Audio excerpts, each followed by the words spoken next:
Welcome to the Human Odyssey, the podcast about human-centered design. The way humans learn, behave, and perform is a science, and having a better understanding of this can help improve your business, your work, and your life. This program is presented by Sophic Synergistics, the experts in human-centered design. So, let's get started on today's Human Odyssey.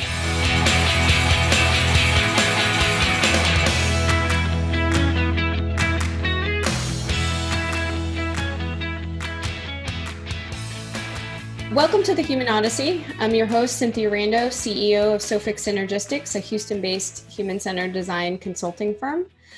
Throughout this series, you're going to hear episodes that focus on a variety of topics, including current events, new technology developments, and current trends in areas of interest in human-centered design and user experience. And today is no exception. This is our second episode focused on survival of the adaptive with our guest, Jeff Grayley. Welcome, Jeff. Thanks for having me on. So, Jeff, you and I go pretty far back, farther than I'm ready to admit anymore in terms of age and lifespan on this earth. But, we've had an interesting past. And as I was preparing for today's episode and reading over your bio, we have such a complementary path in life in terms of having worked within the government space specific to open innovation, as well as human-centered design. It's like two unicorns and two different forces, like completely unheard of. But you have a fascinating path working at the Air Force Research Lab. We got to know each other back in the open innovation, open.gov early days when the government was truly ahead of the curve for once in looking at innovative methodologies for how to conduct government business, taking advantage of global expertise, with small resources, if that makes sense, without having to hire and own them in-house. And, NASA was looking at this for different reasons than the Air Force, but specifically we were saying goodbye to the shuttle program and really faced with a daunting task of still trying to prepare for our Mars mission, but with a reduction in force going on because we were losing the shuttle folks. And so open innovation initiatives like the methodology, the strategy, as well as the tools were very attractive to NASA in terms of trying to augment internal resources that we didn't have with external expertise. And that's sort of where we dovetailed with the Air Force, because you guys were actually using it first. I think over time, collectively, we were able to collaborate and be great, if I will, a little leniency here, government consultants for the rest of the world. But you guys took a really different track with the Air Force and the DoD, based off your background, which was more testbed analytics, a lot of experience in the ISR programs. And so I don't know if you'd like to talk a little bit about that. Yeah, I think one of the common threads between us is I don't think either of us has much stomach for the status quo. Doing the same thing again is not all that interesting. So being able to work in R&D organizations or cutting edge science and technology organizations is something I think is always going to be appealing to folks like us. And then given the opportunity to engage commercial industry and other organizations that aren't like ours for better ideas or different approaches is just an opportunity that I've always cherished. And the Air Force in particular, and Air Force Research Lab, is built on we have to keep inventing, we have to keep pushing, or we're going to fall behind. So that pressure is always there in a good way.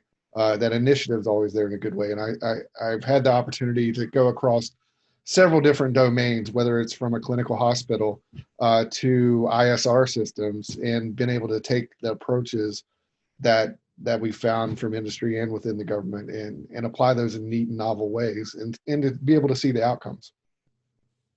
Awesome. And I think you hit the nail on the head. Personally, I've always liked those challenging tasks that are creating something, but sustaining, I'm always like, I kind of want to move on to something that really pushes buttons. But, I'm thankful because NASA gave me a lot of opportunity to do that, especially with the open innovation. And then working with you guys, we got to see a whole different world, point of view. And I think, looking at the trajectory, and I can't remember which year you opened Mile 2, but as president of Mile 2, you kind of launched into that, entrepreneurial on your own, scary, abyss of, now I'm going to really challenge myself to build something from nothing and sing for my supper, right? Yeah, absolutely. So this is actually our 5-year anniversary this month. So we launched in July of 2015. So this is a pretty cool landmark for us that we've been celebrating throughout the month. But yeah, absolutely. That was for me the ultimate kind of, we'll see if you got the grit to make it go. If you're going to be judged harshly, right? And the guardrails are off. So you have to make it go, or the failure's on you. When you work for the government and other large organizations, there's a lot of guardrails. There's a lot of other people you can blame if it doesn't work out well. When you start your own thing, you don't have that luxury. It's on you and the team that you build and making that go. I've been super fortunate over the last 5 years that we've been able to build a team that's just exceptional. We will cross 100 people in the next probably 60 days, which is just another wild landmark for me. But I look around and I'm like, these are all phenomenally smart people who are really good at their job and bring their expertise to our clients' problems. And that excites me every day. Again, it's not the status quo. The configuration has changed, but we're still having an impact pushing our clients' ideas further than they thought were possible in some cases, which is fun.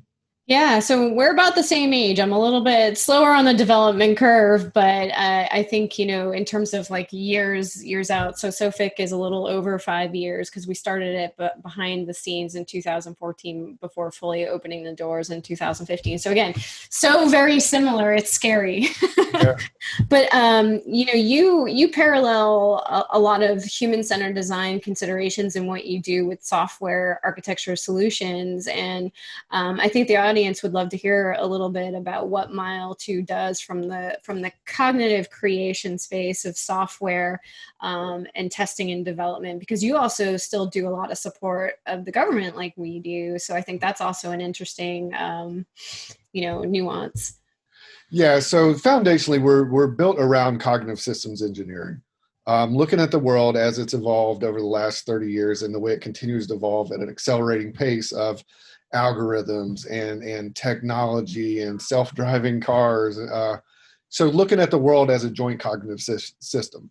There's not clear boundaries now. So we spend a lot of time working the boundaries, trying to understand where these transition states are so that we can design interventions or visualizations or capabilities to let people fully understand and fully take advantage of the technology at hand.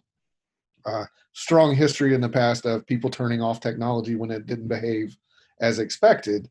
Companies make it harder to do that now. So how do you bring design and understanding from the cognitive and human machine teaming space to answer those questions?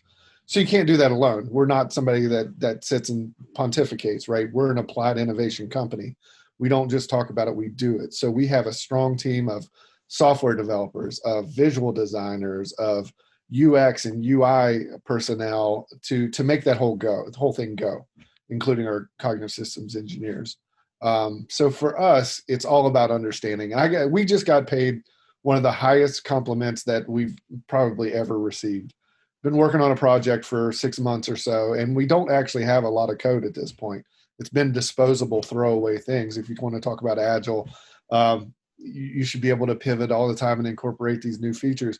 But the client today said, I would hire any one of you on this team to do the job that your guys are working on, the tech transfer job that we're describing and talking about it. I think you understand it better than most people inside the government. And I'm like, that's the highest compliment you can pay us. We have a deep understanding of that. So when it becomes time to start to harden your code and make it production ready, production level, everybody on the team has a deep understanding of the roles, the goals, and I think you're going to end up with a better long-term solution. Yeah. That's where Agile for me gets a little wonky. It almost implies that there's an endless budget and endless time to continue to incorporate these things. That's where I like the taking the human-centered approach and the cognitive systems engineering approach allows us to say, we're going to do deep understanding up front, a huge discovery phase, but our understanding is going to be rich enough that when we start coding, we will have thought through a lot of these things, most of these things. Yeah, and I think you're starting to hit at a really good discussion point that I think we'll pick up on as we start talking a little bit deeper on the subject of adaptive thinking and innovation. But having a truly integrated and applied team that has a shared understanding of the trade-offs and priorities, irrespective of their particular expertise space is a critical aspect of this concoction of things that have to go perfectly for you to be innovative. And then, I think that dovetails really well into, what is innovation? I think it's, personally, this is just my 2 cents. It's been my soapbox ever since, we worked together X number of years ago.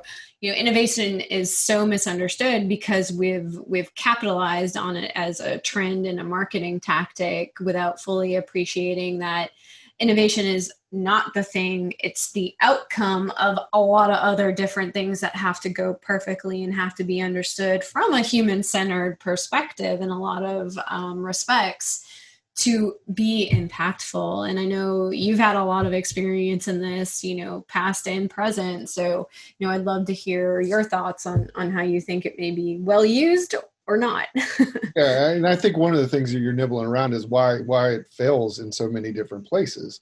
People they think it's it's a silver bullet. It's, as long as we set up some of these processes, magically things will come out. And to my earlier point, a lot of it's around the boundaries. They don't set up the boundary conditions where you shift from one phase to another phase to another phase to make those transitions successful. So things keep hitting these boundaries and they're almost like a hard stop, or frustration sets in, or people don't know roles wise who takes it now, right? So generally these things are happening in large companies and bureaucracies that have a lot of clearly defined roles and clearly defined organizations within sub-organizations within the organization. And based on what I've seen over the last several years, that's why these start to fail. You don't think about it holistically of, okay, what if we're successful in step A, which is what most people want to define as innovation.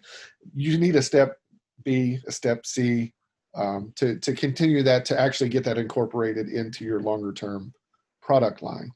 When we were working early on, we had the good fortune of working with P&G and General Mills. And those were two companies that were phenomenal about thinking about this holistically. Let's go out into the world, get a deep understanding of our customers and our customers' needs. They did a ton of ethnographic work. Let's go out to where our customers and watch how they interact with our products. And then they would bring that back and identify gaps. And then at the end, they knew where this product was going. It's going into a new shampoo, a dry shampoo. There's so many cool things that I saw over those years.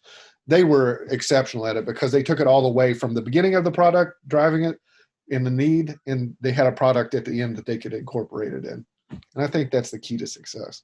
Yeah. And I'm going to jump on something that's always my favorite part of, when people recognize like certain critical key elements, like the user needs and understanding true problems. And so, from the very beginning, when we were working on, addressing NASA problems, we went to the stakeholders and interviewed every single one of them to fully appreciate and also give them an unbiased perspective of like how to characterize a need. Because when you own it, sometimes you have different visual blockers, in terms of like not appreciating, are you asking the right question, or do you fully understand the problem that you're going out with? And then, fast forward to present day as a human-centered design company, that is the very first step we take with any company. And when I'm first talking to them, I make, a pretty blatant statement in the very beginning that if you understand your users' needs and you do the homework and the foundation setting, to your earlier point, you will be an innovative company. You will by default have innovative products, no question, because you've understood a true problem and you capture your market. You can do everything else right, But if you do this wrong, you will fail on all accounts of being a successful business, a successful product, or, you know, being innovative on any level. And I jump on that because that's so centric to our core beliefs. So, you know, I love it when I hear it from somebody else who's in a, you know, a complementary domain that sees it as well, because it just adds, you know, more data to the proof is in the pudding.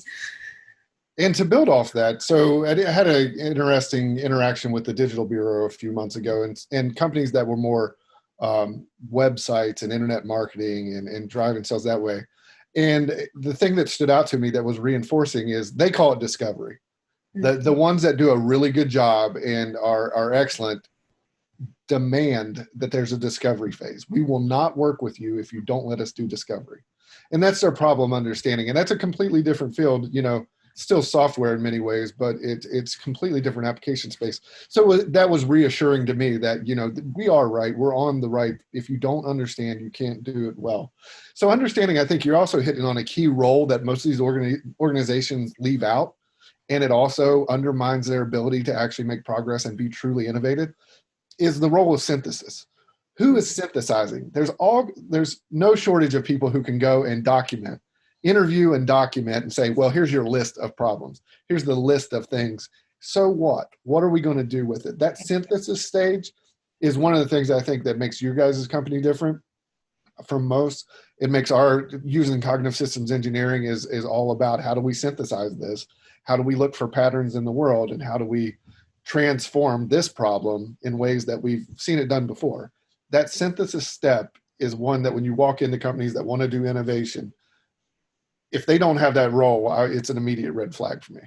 Yeah, and it's so funny. I'm just going to say to our listening audience, Jeff and I did not talk about this piece of us at all, but the fact that you bring up discovery and synthesis, like those are two core, like I will not participate in any type of collaborative venture unless, you know, we do those two steps. Like I will not engage. And so it's nice to kind of hear the observations, you know, because you sometimes get siloed and you kind of wonder, like, how does this go on in other domains? And, you know, is it effective as well? And is the impact there? Because you can only speak from your not whole of experience, right? Right. Yeah. And honestly, working with the government, that's super challenging to sell that discovery phase. Right. People, depending on the organization, they either want one or the other, right? They want you to look at things from a human machine teaming standpoint or a cognitive systems engineering. Many times they'll bake that into, well, you're the UI guys. It's like, well, that's one way to put it. It's probably a little superficial Right. description, but on the other side, they also just want you to do software, build me software. And we have had to learn to navigate and even educate, in some cases, some of our clients, because they're hardcore algorithm people. They're hardcore computer vision or electrical engineers. So design is not something that they really think about or appreciate in many cases. So Yeah, that education phase. Sorry, I was just going to say that's really interesting. I was going to ask before you leave that topic, when you first start discussions with a potential, who are you talking to? And because I know that matters a lot too, in how, you know, innovation and the expertise is perceived. Right. For me, I try to deal with decision makers. Right. So finding who can make the decision, and in the government, they come from all different backgrounds, and sometimes they're hidden in organizations. It's not obvious who's making the decisions. So I try to seek those folks out. But there's almost always a good example an analogy or something that you can pull out and share with them, regardless of their background, an example of why this is valuable. Yeah. And sometimes we have to either do it out of overhead to prove the point, and then it makes sense moving forward, and that relationship grows because you're bringing value in ways that they couldn't anticipate. So it ends up being a win long term. It's kind of business development or marketing that pod, even though you're working on a project. Or you kind of sneak it in places on the project. We're going to need a little time to do X, and we're actually doing discovery, understanding, et cetera, and then coming back with our first concepts. Right. Yeah. And I think a lot of companies misunderstand that because it's critical. And going back to something I think you were circling the drain on is making the business case for all of these activities leading up to that end thing that they're actually requesting from you from a services perspective. Yeah, for me, and I said it yesterday in one of our stand-ups, it's about delivering value. So you need to frame and package things so that whoever you're working with sees that as valuable. And there's been situations where they're like, I don't think that's valuable, or that's not what I need.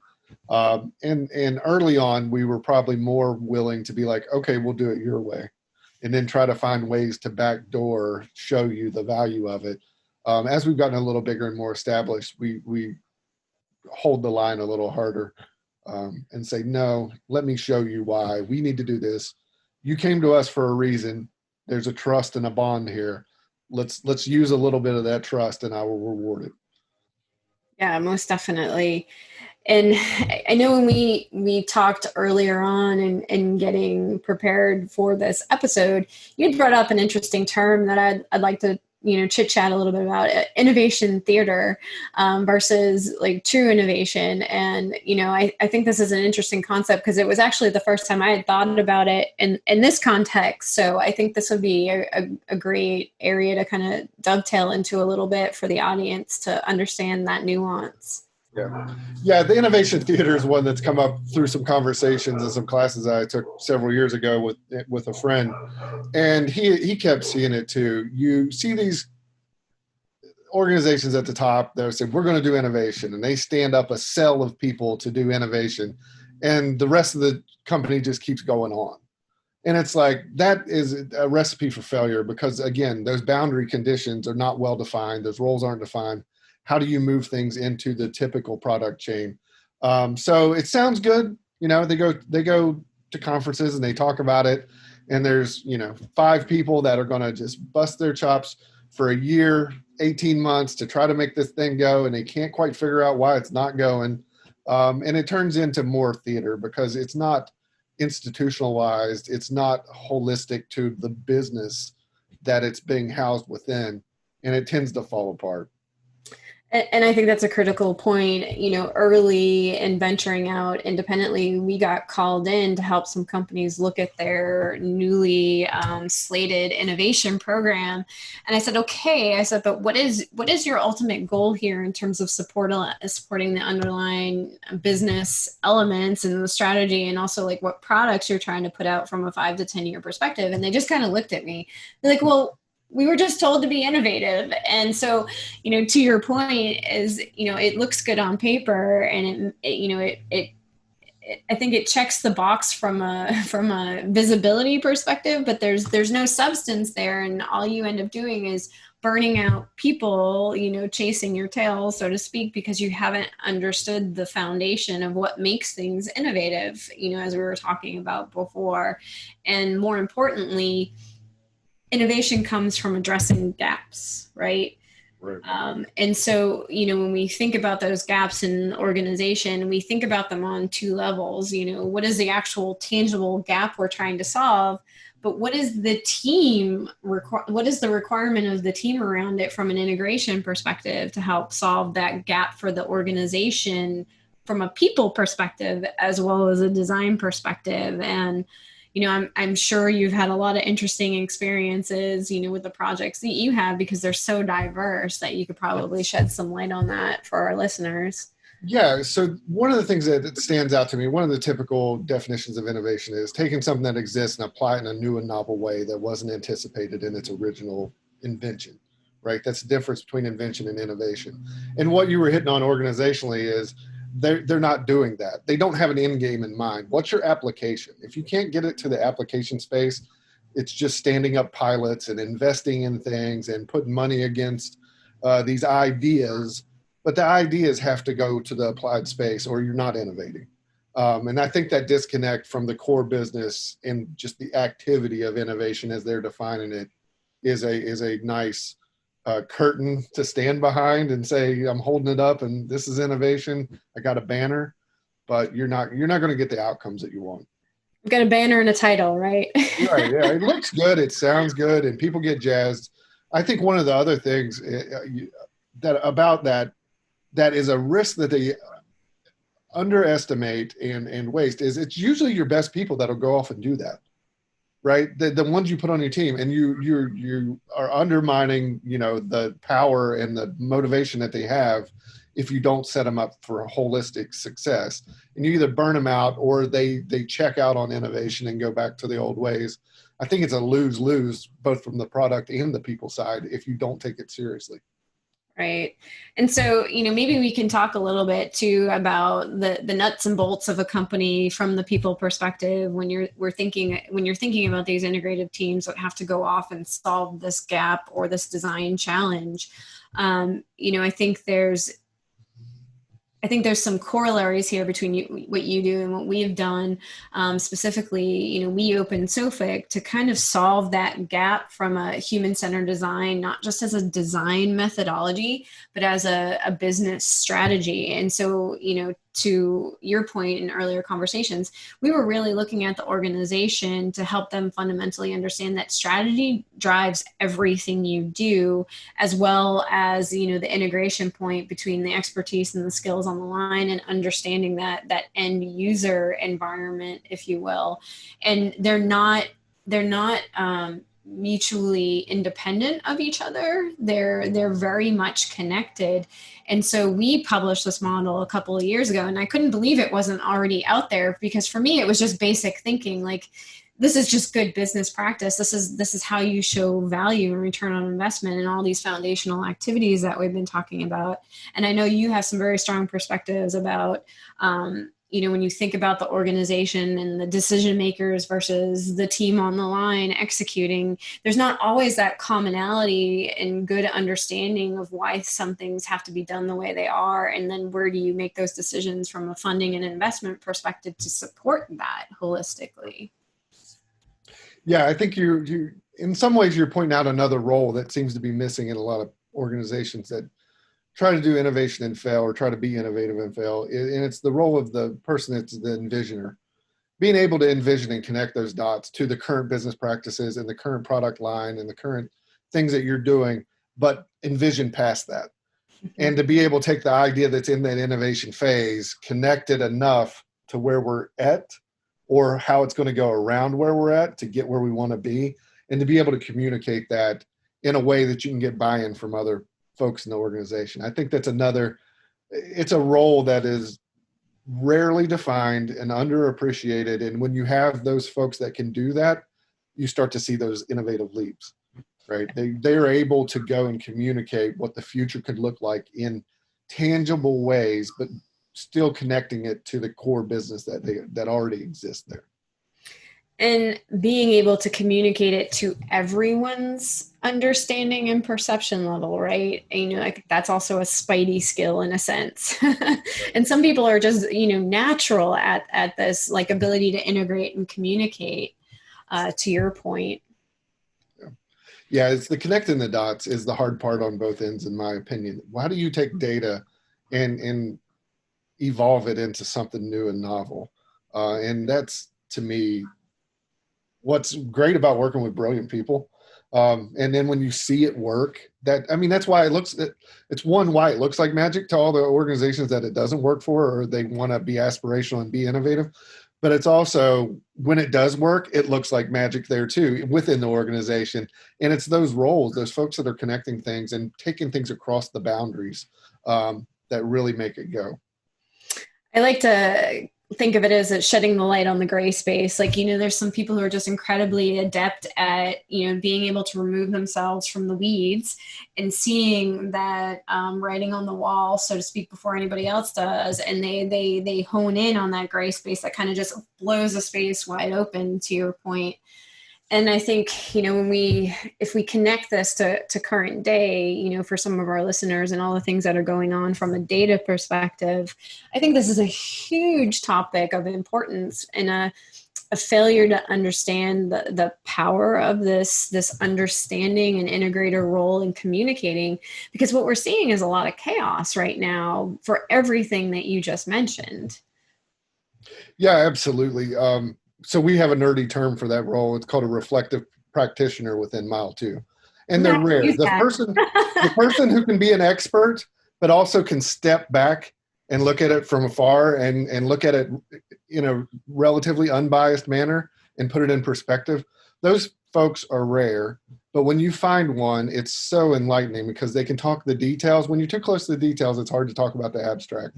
And when you work at the abstract and you're too far from the details, it's hard to do that. So there's people that can do both are amazing.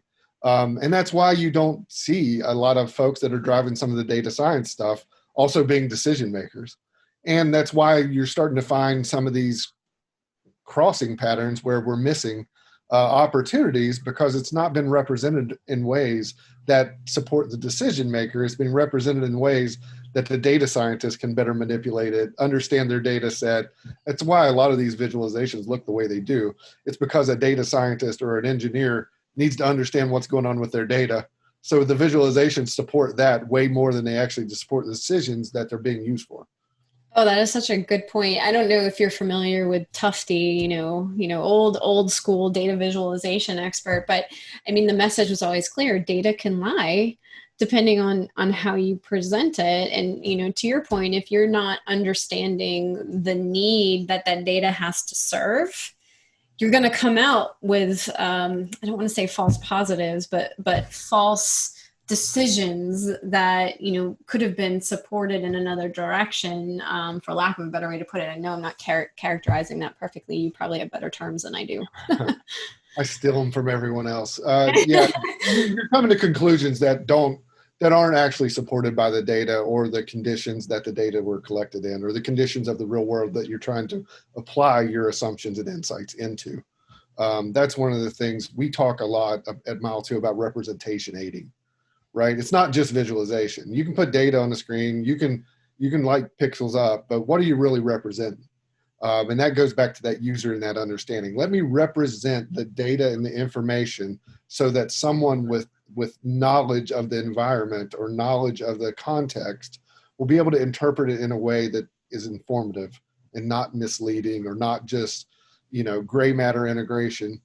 I throw it all at a person, they'll integrate it in their head and make sense of it. You're like king of the great terms this morning. I love it. Representation aiding, that's good. I think that's a perfect way to characterize it.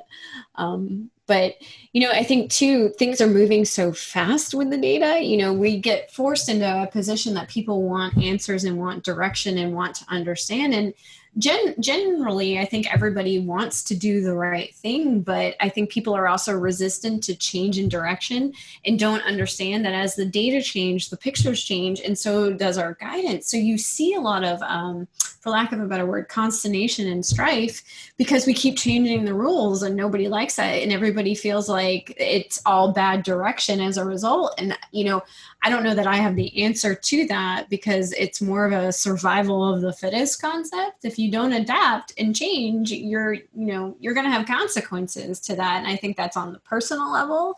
I think that's on the business level right now. And we're seeing it, I think, come to fruition now that it's been multiple months of some of this data aggregation and not necessarily knowing what the truth is within the numbers, if that makes sense. It absolutely does. And you're hitting on a couple themes there that are challenging for people, right? One's pace, right? The data is coming at a pace that is hard to keep up with. The environment is shifting. So the data is one thing, but the environment keeps shifting at a pace that's hard to deal with. The lack of anticipation, people like to anticipate. So you want to look ahead and be able to make reasonable judgments of where this thing is going to go or what we're going to be able to do or not be able to do. School's coming up. That's a perfect example. Everybody who has school-age children or works in the community, touching a school has no ability to anticipate what's coming out tomorrow. I think our school district's coming out tonight, right? Okay. It's a guessing game. Yeah. Our ability to anticipate because of the lag, the data, the pace is just frustrating to people. And I think it makes it hard. So hard to get buy-in, right? Hard to get consensus and commitment. And that's one of the things that you're seeing is a lack of commitment to things that in many ways seem very sensible, not too big of a burden to bear, but people push back pretty hard against it. Yeah. And I think it's hard to explain the why behind what we're doing. And it's because they're looking at data that's lagging. They're looking at data that's not actually supporting decision making. You know, it's a perfect storm of hard. So one of the things I saw the other day that Ohio State proposed was kind of like the NFL Combine, right? So it was a pattern-based display that had, I think, 6 or 8 axes that were kind of like a spider web. And they had the different conditions, whether it was hospital beds available, you know, trends on positive tests, testing, recoveries, deaths, and the patterns were actually informing you. And if it looked like this pattern, here's the interventions that you need to consider. If it looks like this pattern, this is very likely the next pattern, and here's what you need to do to get ahead of that. So that's where I talk about representation aiding in a way that actually helps decision making. It's the same data. It's represented in a way that allows you to get ahead. All the decisions so far seem to be very lagging and reactive. And it's a hard job. Like, I'm not criticizing anybody by any means. Right. But it's a hard job, but they are. Perfect storm. Right. It's the reality is they're lagging decisions. So how do you get those decision makers looking forward, getting ahead of some of the trends that are happening? We're getting to the point that I would argue that there's probably enough data over the last, 4 months that you can start to see trends and patterns that are repeating themselves potentially. So can we get ahead of that? And I think you can. And I think design's a huge piece of that. Oh, I agree. And, you know, before we leave the behavior aspect, I think people don't understand people enough to understand how we respond to things and why this is not completely unpredictable. You know, the chaotic response from different people, I think is also illustrated. You know, I don't know if you remember the campaign that came out, and it was pretty hard hit. We're all in this together. Right. But if you think about this, and, you know, in our first podcast with Dr. Jen Fogarty, you know, she made a really good point. We're not really in this together. It's the same storm, but we're all in different boats because we have different circumstances and different variables that not everybody shared. And human behavior, if you go back to the fundamentals of how we react and interact with our world and what we expect, it's built off of our experiences. And so if we're not experiencing, let's say, a large impact, we don't know a lot of people who've been affected by this, and we only see the negative of how it affects me personally or on a selfish level, for lack of a better way to put it.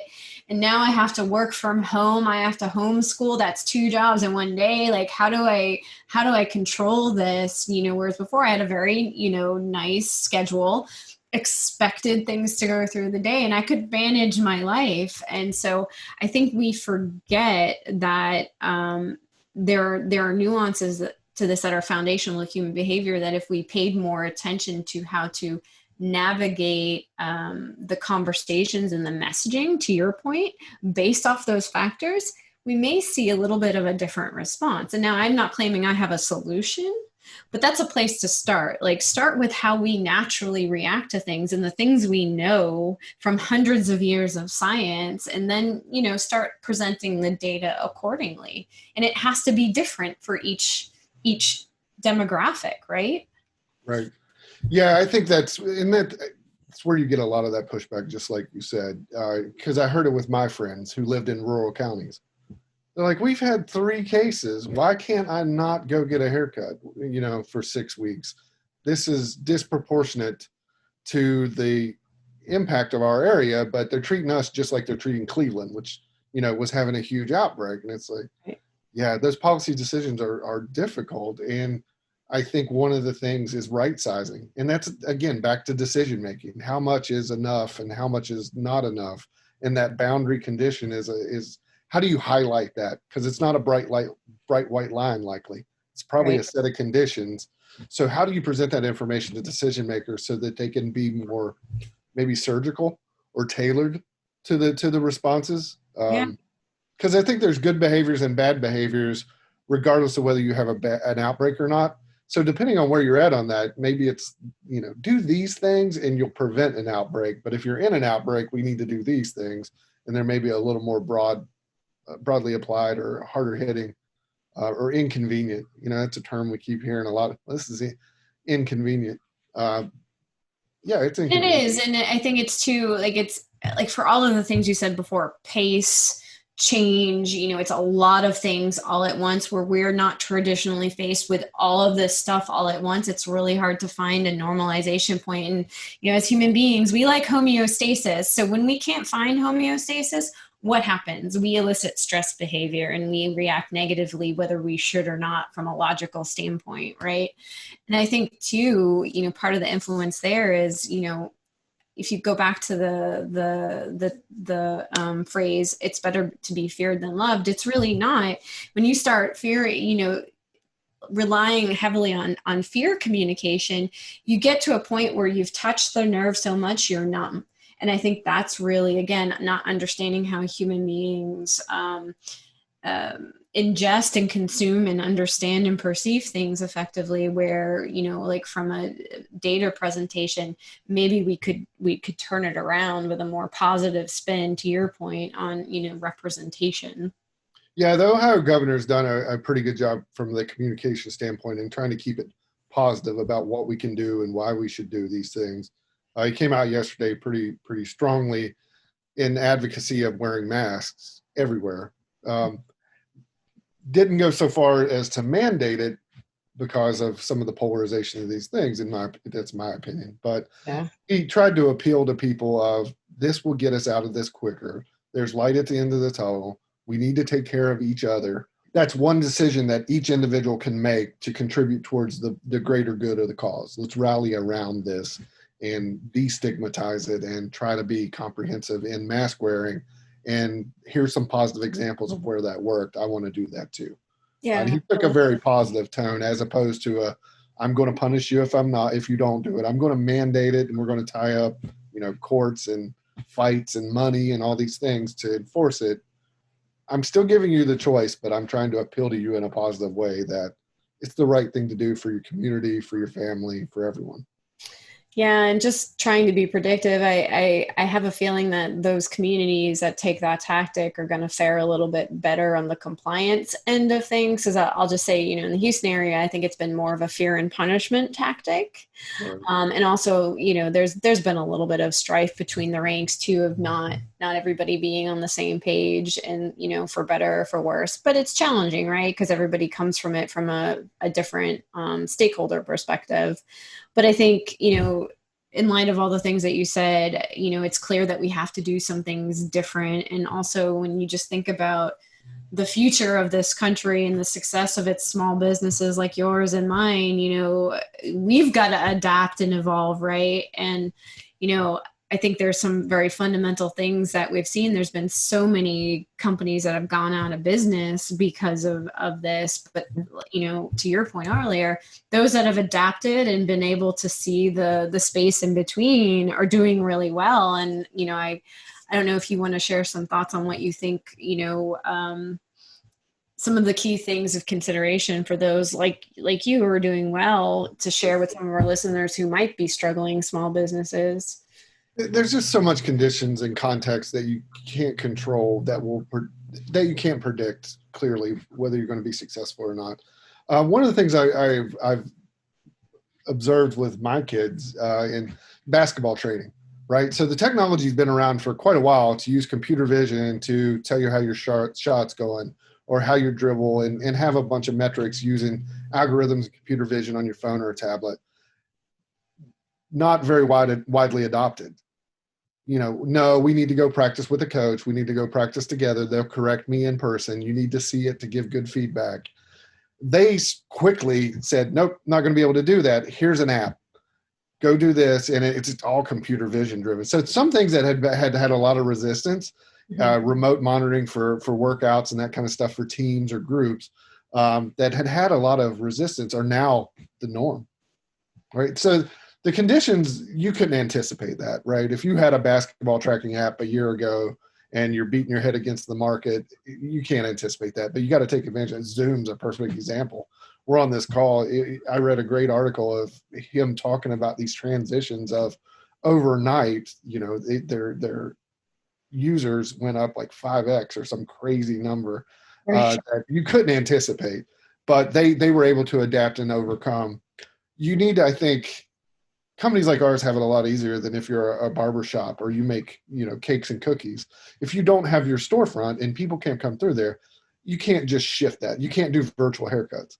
Right. So I think that's where context and conditions and all those kind of things, there's no one size fits all. And I think that's where some of the hard decision making needs to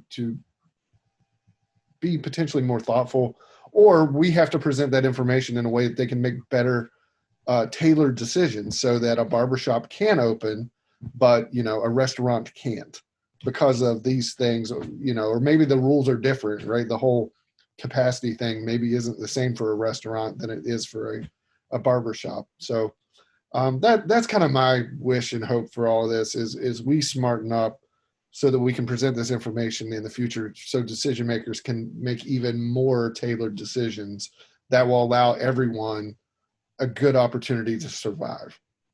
Right? It's unprecedented what we're going through to some degree, at least in our lifetime. For sure. And, so nobody has a model for this that's super sound that they're like, well, here's what we'll do. So you are learning a lot of things on the fly, but that's my hope is we can learn from this from a decision making and a decision support standpoint, that we can do better in the future. I almost think too, as a small business, you're actually better off because you're smaller and can change more quickly than the bigger folks. Although, to your point, depending on what type of small business you are, you're more at risk because it's, if you rely on the human to human interaction component to do business, then you've got a problem. And how do you transition that? But it's also a question for our culture. How much will our culture accept, and how much does this change, like just human normality as a result? And when you look to the future of your business, obviously you're doing things differently right now, just like we are. We opened an office at the beginning of the year, got to use it for like a month and a half, and then we had to shut it down. And like I couldn't have predicted from that. Like I'm not that smart. But now like I have an office that we don't go to. We all work from home, but we're doing okay. But I'm sure you guys are working from home, but you guys have a beautiful office space too.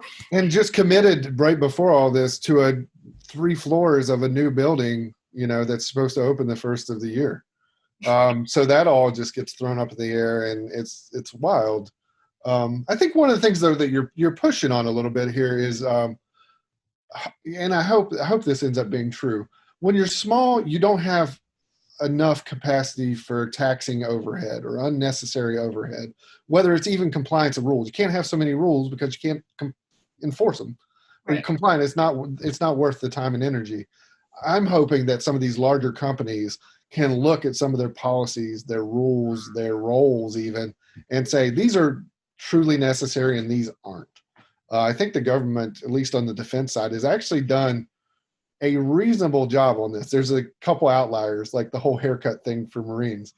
That was a super interesting one to me as someone far away from that problem of, you were talking about culture, you're talking about, what will we accept and what will we not accept. And that was a very controversial discussion there for several weeks. Right. So it does definitely shine light on rules and regulations that maybe don't need to be there within companies. Yeah. And I think professional dress has slowly shifted and like we're more accepting. Like if I show up in my workout clothes to a team meeting, I don't get bogged down in that kind of stuff because it doesn't affect my ability to get my job done. And obviously we want to be respectful and representative to our clients. But I think too, working from home, we've now considered it's okay to show up in workout clothes because you're at home. And so like now does the business landscape change forever because nobody wants to put on a suit and tie anymore? I don't know if that's bad or good. I don't. Right. Yeah, I don't pass any judgment on it. I think Mile 2 maybe was ahead of their time from a dress perspective. We were a t-shirt and jeans company from day one pretty much. So this hasn't been too big of a shift. The shift for us has actually been around hats. I've never seen so many hats in meetings, but there's a lot of folks that just like haven't been able to get haircuts or, haven't had a haircut and are uncomfortable with their hairstyle and wearing hats in meetings. That's been the shift for me. Yeah, I'm guilty of ponytails and things of that nature as well. But so I think we're coming to the end of this conversation, but looking into the future of Mile 2 and thinking about our guests who kind of run the spectrum of human-centered design, interested parties, practitioners, and then also everybody in the space in between. We cater to a lot of industries. What have you seen that has really inspired you from like the innovation perspective? If we go back to the survival of the adaptive and the whole point of this podcast and thinking about innovation in companies, some examples of some really extraordinary moves that have, been facilitated by this whole COVID situation, but are phenomenal from a business like adaptability perspective. Again, not to put you on the spot, but you see some pretty cool things. So I didn't want to let that chance go by. For me, it's been more the little things. Again, like the basketball app. I mean, that's a complete shift. Education, I think, is going to be extremely disrupted depending on what these different districts decide. I know one of the neighboring districts said you can either go all in with school and we'll have these precautions and it's all in person, or you can take school online, but not with our teachers. It's through this other program. Mm-hmm. So there's a whole industry that's going to explode if a lot of districts take that path. And that also changes the role of the teacher, right? If you opt into this other program with other teachers and providers, what's that relationship of the local teachers in the communities? I think we're going to see some super disruptive decisions. And it's like anything that's innovative, that you can't anticipate all the outcomes. And I think it's going to fundamentally change communities, interactions, roles in ways that hopefully are positive, right? I still think there's an opportunity for this to be very positive from those changes, but it's hard to anticipate. Yeah, and I almost anticipate more commercialization of lower education because the volume of students in the classroom can't be supported because there's not that volume of teachers. And then also when you think about the distribution of age demographics and teachers, some teachers aren't going to be able to adapt completely to some of this technology from like a human experience perspective because that is not their world, and nor should we expect it to be at that point in their career, right? And right. Unfortunately, I think we will, which is again a bad human-centered design decision from a business perspective. But does our whole taxing structure change because people aren't going to public school anymore, and now you're faced as a parent with finding private institutions to support this? Because I thank God I don't have a kid right now. I don't know what I would do because my parents were teachers. I understand this from a different perspective, but this must be like a nightmare for them understanding what their future potential and opportunity is in this profession. And I think it could be good or bad depending on where you lie in the spectrum of experience and adaptability, right? Right, absolutely. So you hit on the individual level, and you kind of touched on at the more abstract level. The city tax base is changing significantly. People like Facebook that have organizations like Facebook that have made decisions to say, okay, everybody went remote. We're not coming back for a year, but wherever you stay, that's where you're going to get paid against that locality. Well, individually, that probably hurts a whole lot of people. From a tax base, that hurts one tax base, but improves how many others, right? So that's just, to me, wildly disruptive in ways, again, that we can't anticipate. That's right. Just going to change the whole community aspect, infrastructure, who supports what and how. It's going to open up opportunities for towns that probably never had the chance. And it's going to hurt some probably metropolitan areas in significant ways, which hopefully helps them to innovate. A lot of times it's during those tight times when people come up with clever solutions that are truly innovative. So I tend to be a optimist. So I try to look for the silver lining in these situations. But this has been truly disruptive. Yeah, I think we've only just begun, in seeing kind of how this is going to evolve, because I think this will probably be the most fast evolution of things on multiple different levels at one time that we would ever have been poised to see, despite the rate of change of technology. So, I think it's going to be a ride. Right, absolutely. I think another thing that just is wild to me is the concept of time and work. that's been completely turned upside down, right? For everyone, kids, if you have kids or don't have kids, it's changed. You have more time at home, definitely. And then what do you do with that time? There's hard boundaries. I used to use my super short commute home as a transition state. It gave me a chance to think and kind of move from one phase of work to I need to go to a kid's practice or something like that, or I need to come home and do X. I don't have that anymore. The transition spaces are gone. Yeah. So you have to make some artificially. One of the things that we're seeing organizationally, you talk about adaptation, is the good ideas and the interactions that you have from small talk that end up being shared. It's like, yeah, we should do something like this.